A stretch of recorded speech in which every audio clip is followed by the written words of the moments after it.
लोकसभा चुनाव का कवरेज करते हुए हम घोसी लोकसभा के मऊ जिला के ये डुमराव ग्राम पंचायत में हैं और मेरे पीछे जो मकान देख पा रहे होंगे ये पंडित श्याम नारायण पांडे का है। आपने सुना होगा, कई कविताएं इनकी है और वीर रस के कवि थे। जो है चेतक भी लिखे थे। रणबीर चौकरी भर भर कर चेतक बन गया निराला था। शायद ही ऐसा कोई होगा कि ये जो है कविता नहीं पढ़ी होगी। हम लोग भी पढ़े हैं इस कविता को और ये कविता हम लोग को ज़बानी याद थी जब हम लोग पढ़ते थे, लेकिन इस समय कुछ भूल गया है। तो उनके घर पे हैं और उनका ये घर है और इस हाल में घर है कि देखने के बाद हमारी देश की धरोहर है, लेकिन सरकार उस पर ध्यान नहीं दे रही है। फिर इनके घर का स्टोरी हम करेंगे चुनाव के बाद। और हमें भी नहीं पता था कि चेतक मऊ से लिखी गई थी, लेकिन हमें पता नहीं था कि डुमराव में ही उनका घर है। तो ये घर देख सकते हैं। फिलहाल मैं आज चुनावी मुद्दों पे बात करूंगा कि माहौल घोसी में किसका है। इसके बाद मैं इनकी स्टोरी करूंगा, आप वीडियो में बने रहिए। क्या नाम है भैया? दिवाकर पांडे जी। जी, कैसे हैं आप? ठीक है, अच्छे हैं, बताएं। क्या माहौल है घोसी का? ठीक, अच्छा है। मोदी जी का लहर है। मोदी जी का लहर है? बिल्कुल। क्या देख के मोदी जी का लहर है? विकास को देखते हुए वोट डालेंगे हम। जी, कुछ विकास बताएंगे उनका? हाँ, विकास है। विकास क्यों नहीं है, चारों तरफ है। आप देखिए, राम मंदिर बन गया है और बनारस में काशी विश्वनाथ जी का भी विकास हुआ है। आगे मथुरा के भी विकास होगा। यही है विकास। मंदिर विकास है। हाँ, अभी जैसे शिक्षा रोजगार पे ना तो कोई नेता बात करने के लिए तैयार है, ना तो कोई जनता बात करने के लिए। पहले शब्द आता है मोदी का तो मंदिर, लेकिन ऐसा कोई भी ऐसा नहीं मिलता है कि जो कहे कि शिक्षा में विकास हुआ है। तो उस पर क्या कहेंगे आप? बिल्कुल होगा, उस पर भी बात होगी। और क्या नाम, देखिए, पहले मोदी युग में एक तो बेरोजगारी और शिक्षा और मेडिसिन के तरफ में काम नहीं हुआ है, बाकी और चारों तरफ तो हुआ है। जैसे आपका भी दिमाग है मंदिर, लेकिन शिक्षा के बारे में आपने प्रथम दृष्टया आपको देखा जाए तो नहीं बोले, है ना? जी, दिमाग में मंदिर है। बिल्कुल बिल्कुल है। विकास किससे होगा मेरे देश का और नौजवानों का और बच्चों का? बेरोजगारी को ख़त्म करें। हाँ। और शिक्षा पर ध्यान दिया जाए। हाँ। क्योंकि शिक्षा में सरकारी स्कूल में जैसे हैं लोग, गवर्नमेंट टीचर हैं, उसमें जो IAS PCS DM SP ये जो हैं लोग, इनके बच्चे नहीं पढ़ते हैं, प्राइवेट में पढ़ते हैं। पहले उन लोगों का एडमिशन कराया जाए, उन लोगों के बेटों का एडमिशन कराया जाए, तब आम पब्लिक कराएगा। बिल्कुल बिल्कुल। शिक्षा जरूरी है या मंदिर जरूरी है? मंदिर भी जरूरी है, क्योंकि पहले क्या जरूरी है? शिक्षा। बिल्कुल। क्या नाम है भैया? दीपक सिंह। क्या माहौल है घोसी का? घोसी का माहौल तो ठीक है। घोसी की लड़ाई किस में है, किसके किसके बीच है? सपा और बीजेपी। सपा और बीजेपी के बीच है। जी। तो सपा से भी राजू राय जो है लड़ रहे हैं। साइकिल निशान है उनका। इंडिया और NDA दोनों लड़ रही है और जो है बालकृष्ण चौहान जो है अकेले हाथी से हैं। तो देखा जाए तो राजू राय भी कह रहे हैं कि नहीं, हम जो है निकल रहे हैं। 10 साल बहुत सेवा की है, 2014 हारने के बाद जो है 10 साल हम रहे हैं। तो फिलहाल का माहौल क्या है, इस गाँव का माहौल क्या है? माहौल तो सही है, बस ये राजपूत को लेकर मतलब कि जो ये बोले थे ओम प्रकाश राजभर, यही थोड़ा गड़बड़ कर दिए हैं। जो हाँ, ये जो गलत वर्ड निकाले हैं, ठीक ना? राजा भैया, ये जैसे ब्रजेश सिंह ये सब के बारे में कुछ बोले थे उल्टा सीधा, इसको लेकर मतलब कि राजपूत जितना मतलब कि हैं वो सब थोड़ा खबड़ाए हैं, नाराज है, नाराजगी ज़्यादा है, ठीक ना? लेकिन मोदी को पाकर मतलब कि वोट दिया जाएगा बीजेपी। बिल्कुल। मतलब देखा जाए तो व्यक्तिगत रूप से जो है लोग ओम प्रकाश राजभर से नाराज हैं, लेकिन मोदी को देख के जो वोट छड़ी पे जाएगा, है ना? जी बिल्कुल। और वो सब क्या नाम है भैया? ब्रिजेश गुप्ता। क्या माहौल है? माहौल देखिए, चुनावी माहौल में क्या कहा जाए। देखिए, जैसे लड़ाई तो भाजपा और सपा पे है ही, और यदि कुछ निगेटिव पॉइंटें दिया रही हैं तो ओम प्रकाश राजभर को लेके भाजपा के जैसे ये लग रहा है कि जैसे ये समझ में आता है ना, लोगों के दिमाग में है कि ये बिन पेदे का लोटा है भैया, कुछ समझ ही में नहीं आता कब क्या बोल देंगे। तो ये है नाराजगी है। यदि ये सिंबल फूल रहता तो शायद लोगों का भरपूर समर्थन मिलता।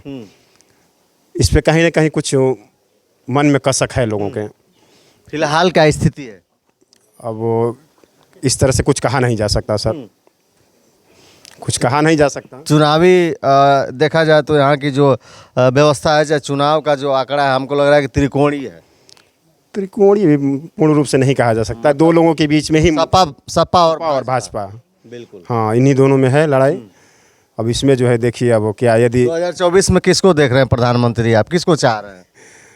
भाई प्रधानमंत्री तो बन जाए मोदी तो ठीक ही है। ठीक ही है। हाँ, लेकिन यह है कि कुछ चीज़ों पे विशेष थोड़ा ध्यान देने की ज़रूरत है थोड़ा उनको। सा कम शब्दों में बता दीजिए, हो सकता है जो देख रहा हो तो कहीं ना कहीं कमी मेरे चैनल के माध्यम से उन लोगों तक पहुंचे, तो थोड़ा सा 60 में कमी गिना दीजिए कि क्या सुधार लाना चाहिए मोदी सरकार को। देखिए देश का विकास जो है ना, जैसे मंदिर से तो कतई नहीं होगा।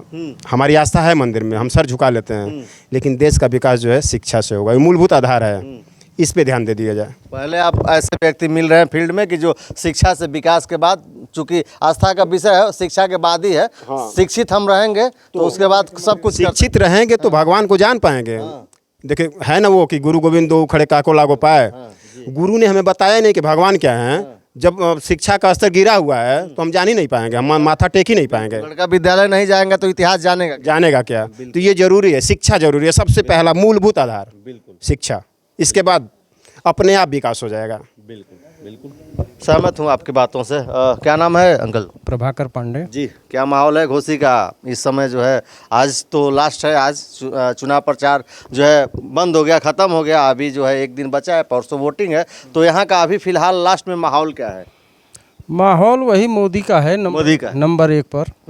मोदी को ये ध्यान देना चाहिए हमारे स्टेट में कौन कौन, यूपी में चाहे कहीं भी हो, ध्यान देना चाहिए कि शिक्षा मिल रहा है कि नहीं बच्चों को, है कि नहीं।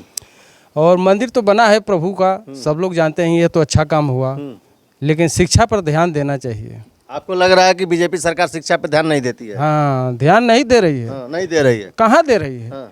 नहीं तो बच्चे नहीं पढ़ने के लिए जाते, चाहिए तो ना आप ध्यान मतलब इधर करना चाहेंगे सरकार का हाँ, शिक्षा की तरफ? शिक्षा तो जरूरी है सबसे पहले।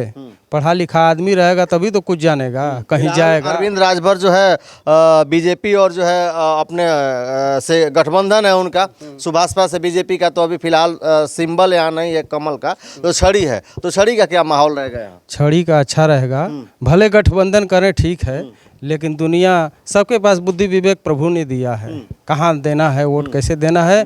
लेकिन बेरोजगारी दूर करें और शिक्षा में नंबर 1 बनावें यूपी को, तभी तो आगे जाएगा गाड़ी, है कि नहीं। इसका ध्यान बहुत जरूरी देना, नहीं तो आदमी गिर जाएगा ना। हैं क्या करते हैं, बस केवल दूसरा काम, इधर घूमेंगे उधर घूमें, तो घूमने से नहीं कुछ होता है। हैं केवल घूम रहे हैं, यात्रा में गए हैं, बस हमारे स्टेट में क्या हो रहा है, शिक्षा जरूरी है, बेरोजगारी जरूरी है, इससे बदनामी होती है ज़्यादा, है कि नहीं। बिल्कुल बिल्कुल। और लोगों से जानना चाहता हूँ क्या घोसी का माहौल है, चुनावी माहौल क्या है, कौन तगड़ा पड़ रहा है यहाँ से घोसी से? इस समय तो बीजेपी तगड़ा पड़ रहा बीजेपी तगड़ी है। हाँ। किससे लड़ाई है? है। लड़ाई है समाज पार्टी से और बीजेपी से। समाजवादी पार्टी और बीजेपी की लड़ाई है। लड़ाई हाँ, कौन भारी पड़ेगा इसमें, क्या लग रहा है? भारी इसमें बीजेपी पड़ेगा। बीजेपी क्यों भारी पड़ेगी, क्या वजह है? मतलब कुछ तो भाई उनके काम अच्छा किए हैं। भाई शिक्षा तो मान समय थोड़ा सा कमी किए हैं, लेकिन उससे मतलब काम का बढ़िया है। हाँ, क्या लग रहा है 2024 में 24 में मतलब उनकी जीत है, सरकार बनेगी? सरकार बनेगी। क्या नाम होगा? राकेश पांडे। जी पांडे जी, कैसे हैं? बढ़िया बढ़िया। माहौल क्या है घोसी का? घोसी का वही छड़ी है, अरविंद राजभर जी आज जा रहे हैं आगे। छड़ी है, जा रहे हैं? जी, जी। किससे लड़ाई है? सपा से है सपा से है। जी। और कुछ काम उम होगा जीतने के बाद, क्या उम्मीद है आपको? बहुत बढ़िया उम्मीद है, काम तो होगा ही, शिक्षा पे होगा, मेडिकल पे होगा, होगा, विश्वास है? रोजगार पे भी होगा। हाँ। बिल्कुल 2 साल में हुआ नहीं? नहीं होगा तो अब आगे होगा ना। शिक्षा और बेरोजगार के लिए पब्लिक और समाज बोल रहा है कि शिक्षा भी नहीं ला रहे हैं मोदी जी और रोजगार भी नहीं ला रहे हैं, तो इस बार 24 में आएंगे तो फिर दोनों। कहाँ रहेंगे, 1 साल उम्र बची है, रिटायरमेंट हो जाएंगे वो। फिर भी जब तक टाइम है तब तक तो कर ही देंगे। अच्छा। हाँ मतलब आपको उम्मीद है कि 10 साल में नहीं हुआ तो अब होगा? बिल्कुल बिल्कुल होगा। बिल्कुल। ये माहौल था इस डुमरांव गांव का, और आज तक मतलब जितनी हमारी रिपोर्टिंग हुई है चुनावी कवरेज के दौरान, आज तक ऐसा कोई गांव नहीं मिला जहां शिक्षा के लिए लोग बात करें। ये पहला गांव है। हमें लगता है कि कभी पंडित श्याम नारायण पांडे का ये घर है, इसके वजह से क्या है, लक्षण है उनका जो है लक्षण है, कहीं ना कहीं उनके वजह से लोगों को जो है जागृति मिली है, लोग जाग रहे हैं। आपका क्या कहना है इन लोगों के बारे में और इस रिपोर्ट के बारे में? फिलहाल मैं इस वीडियो के बाद नेक्स्ट वीडियो में इसका कवरेज करूंगा। आप जो है मेरे चैनल पे विजिट करते रहिएगा। और घोसी के बारे में आपका क्या कहना है? अभी तक वीडियो में बने रहने के लिए बहुत बहुत धन्यवाद। नमस्कार।